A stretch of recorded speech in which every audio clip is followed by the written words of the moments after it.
ഫിർഔൻ പറഞ്ഞു, ഞാൻ നിങ്ങൾക്ക് അനുവാദം നൽകുന്നതിന് മുമ്പ് നിങ്ങൾ വിശ്വസിച്ചിരിക്കുകയാണോ? ഈ നഗരത്തിലുള്ളവരെ ഇവിടെ നിന്ന് പുറത്താക്കാൻ വേണ്ടി നിങ്ങളെല്ലാം കൂടി ഇവിടെ വച്ച് നടത്തിയ ഒരു ഗൂഢതന്ത്രം തന്നെയാണിത്. അതിനാൽ വഴിയെ നിങ്ങൾ മനസ്സിലാക്കിക്കൊള്ളൂ. നിങ്ങളുടെ കൈകളും കാലുകളും എതിർവശങ്ങളിൽ നിന്നായി ഞാൻ മുറിച്ചു കളയുക തന്നെ ചെയ്യും. പിന്നെ നിങ്ങളെ മുഴുവൻ ഞാൻ ക്രൂശിക്കുകയും ചെയ്യും, തീർച്ച.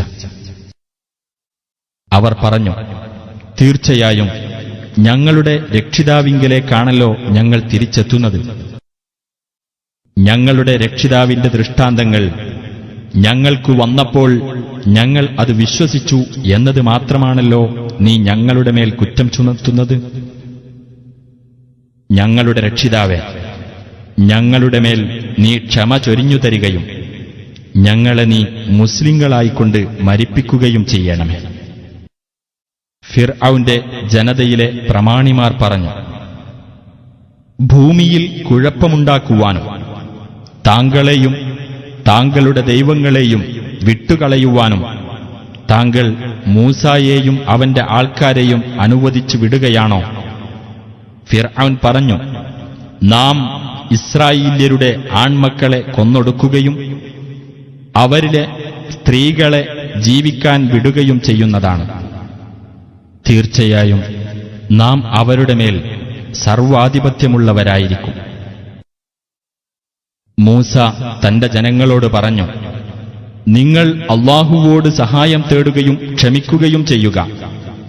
തീർച്ചയായും ഭൂമി അല്ലാഹുവിന്റേതാകുന്നു. അവന്റെ ദാസന്മാരിൽ നിന്ന് അവൻ ഉദ്ദേശിക്കുന്നവർക്ക് അവൻ അത് അവകാശപ്പെടുത്തി കൊടുക്കുന്നു. പര്യവസാനം ധർമ്മനിഷ്ഠ പാലിക്കുന്നവർക്ക് അനുകൂലമായിരിക്കും. അവർ പറഞ്ഞു, താങ്കൾ ഞങ്ങളുടെ അടുത്ത് ദൂതനായി വരുന്നതിന്റെ മുമ്പും താങ്കൾ ഞങ്ങളുടെ അടുത്ത് വന്നതിനു ശേഷവും ഞങ്ങൾ മർദ്ദിക്കപ്പെട്ടിരിക്കുകയാണ്. മൂസ പറഞ്ഞു, നിങ്ങളുടെ രക്ഷിതാവ് നിങ്ങളുടെ ശത്രുവിനെ നശിപ്പിക്കുകയും ഭൂമിയിൽ നിങ്ങളെ അവൻ അനന്തരാവകാശികളാക്കുകയും ചെയ്തേക്കാം. എന്നിട്ട് നിങ്ങൾ എങ്ങനെ പ്രവർത്തിക്കുന്നുവെന്ന് അവൻ നോക്കുന്നതാണ്.